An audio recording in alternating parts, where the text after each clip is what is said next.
नमस्कार, आज आहे जागतिक चिमणी दिन। तर मी तुम्हाला आज सांगणार आहे जागतिक चिमणी दिनाविषयी थोडीशी माहिती। 20 मार्च हा दिवस जागतिक चिमणी दिन म्हणून साजरा केला जातो। पहिला चिमणी दिवस 20 मार्च 2010 रोजी साजरा करण्यात आला। आज चिमण्यांची संख्या कमी होत आहे। खरं तर भारतात सगळीकडे सर्वात जास्त संख्येने सापडणारा व माणसाच्या जवळपास राहणारा पक्षी म्हणजे चिमणी होय। परंतु दिवसेंदिवस होत चाललेल्या बदलामुळे चिमण्यांच्या वास्तव्याला धोका निर्माण झाला आहे। यासाठी जागरूकता निर्माण करण्यासाठी 20 मार्च हा दिवस चिमणी दिवस म्हणून साजरा करतात। चिमणी कमी होण्याचे कारण माहिती आहे का तुम्हाला?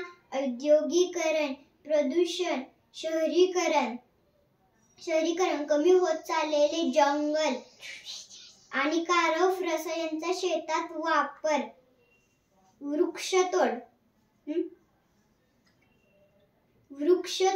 वाहन व गर्दीचा गोंगाट ही कारणे आहेत।